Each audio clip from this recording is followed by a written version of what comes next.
చేశాడు. అవునా కాదా? నాకు ఇంకా ఏదో ఉంది నీతో పని, ఈ రాష్ట్రాన్ని బాగు చేయాలి, ఇలాంటి దుర్మార్గుడు వస్తాడు, ప్రజల్ని హింసిస్తాడు, మళ్ళీ కాపాడే శక్తి నీకు ఇవ్వాలని, ప్రాణం ఇవ్వాలని వెంకటేశ్వర స్వామి ప్రాణభిక్ష పెట్టాడు. అయితే నేను ఒకటే మీ అందరికీ చెప్తున్నా, ఎక్కడా రాజీ పడను.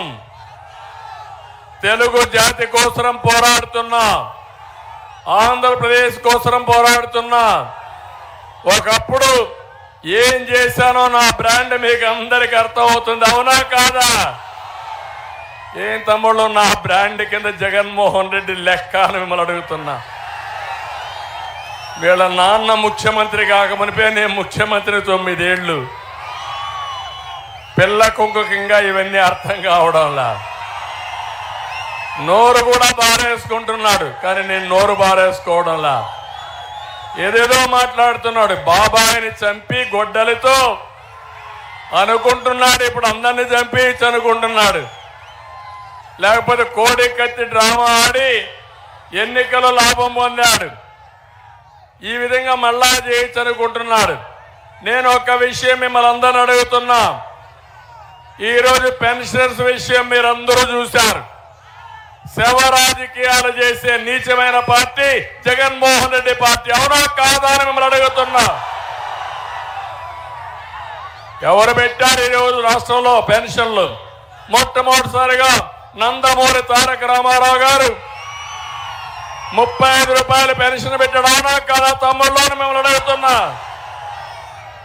2014 నేను వచ్చిన తర్వాత 200 పెన్షన్ ని ఒకేసారి 1000 చేశా, 5 రెట్లు పెంచా.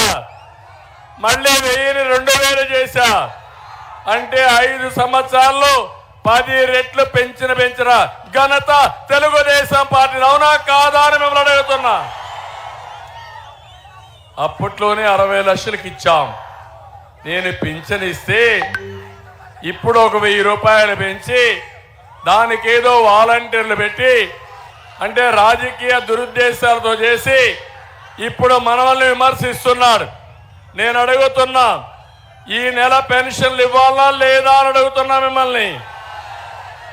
సచివాలయంలో 1,25,000 మంది స్టాఫ్ ఉన్నారా లేదా? ఒక్కొక్క మనిషి 45 పింఛన్లు ఇస్తే 2 రోజుల్లో మొత్తం పింఛన్లు ఇవ్వచ్చు. అవునా కాదా?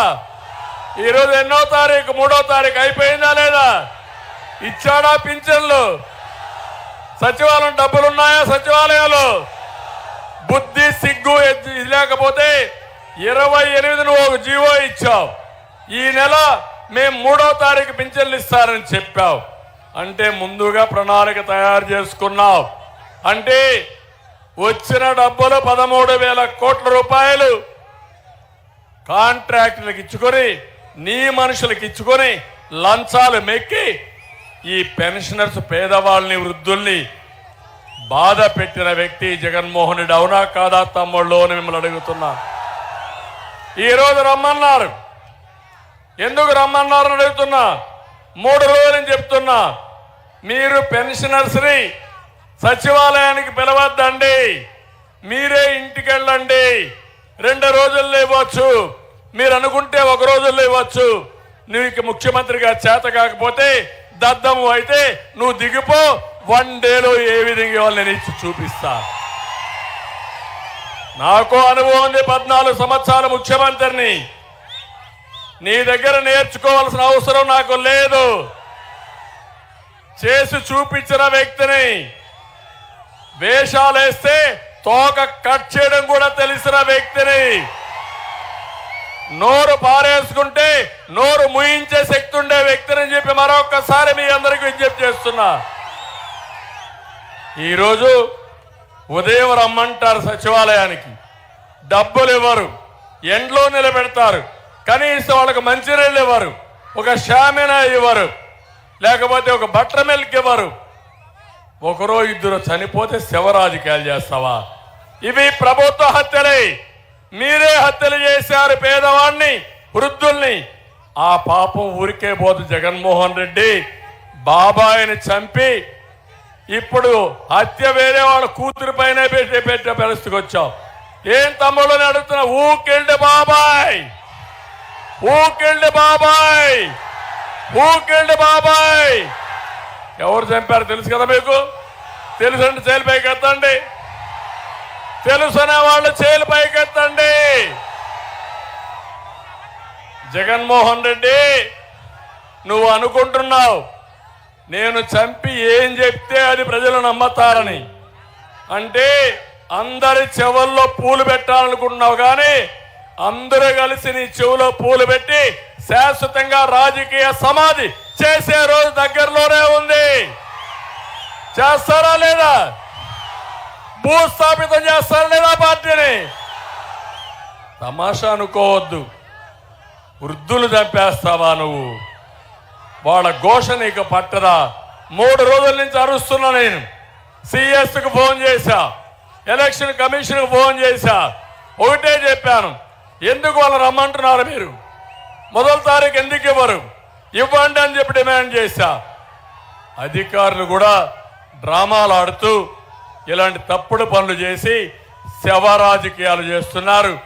2014లో తండ్రి చనిపోయాడు, తండ్రి లేని బిడ్డని తిరిగాడు. 2019లో తండ్రి పోయాడు, బాబాయిని చంపేశారని ఆ రోజు తిరిగాడు. ఈయనే చంపేసి మన మీద పెట్టే పరిస్థితి వచ్చాడు. ఇప్పుడు వృద్ధులు చంపేసి శవ రాజకీయాలు చేస్తావా? ఆ వృద్ధుల చంపిన పాపం నిన్ను వెంటాడుతుంది, నీ పార్టీని వెంటాడుతుంది. నీ పార్టీ భూస్థాపితం అవుతుందని మరొకసారి హెచ్చరిస్తున్నా. ఏం తమ్ముళ్ళు మీరేమంటారు? మీరేమంటారు? గట్టిగా చప్పట్లు కొట్టి నిరసన తెలియజేయండి. ఒక పనికి మాలిన మంత్రి అంటాడు, మా ఇంటికి డెడ్ బాడీ తీసుకొస్తాడంట. డెడ్ బాడీ తీసుకొచ్చి తెలుసు నాకు కూడా, నిన్ను తగలబెట్టడం. ఈసారి వాళ్ళు కాదు, పేదవాళ్ళ జీవితాలతో ఆడుకుంటే మిమ్మల్ని భూస్థాపితం చేస్తాం. పిచ్చి పిచ్చి అనుకోవద్దండి. ప్రజల్ని ఇష్టానుసారంగా టేక్ ఇట్ ఫర్ గ్రాంటెడ్ అనుకుంటే మిమ్మల్ని వదిలిపెట్టమని చెప్పి నేను అడుగుతున్నా. తమలో నేను అడుగుతున్నా మిమ్మల్ని, కోనసీమలో ఎప్పుడైనా అల్లజరులు ఉన్నాయా? అల్లర్లు ఉన్నాయా? దాడులు ఉన్నాయా? విద్వేషాలు ఉన్నాయా? దోపిడీలు ఉన్నాయా? ఇప్పుడు వచ్చాయా లేదా? పులివెందల కంటే అధ్వానంగా ఉందా లేదా? ఉందా లేదా? ఎవరి కారణం దీనికి? ఒక సైకో ఊరికొక సైకోను తయారు చేస్తారా మీరు? నేను ఎప్పుడు చూశాను, కోనసీమ గోదావరి జిల్లాలు ఎంత మంచి జిల్లాలంటే పౌరుషంగా పరుషంగా మాట్లాడే తెలియని జిల్లాలు మీరు.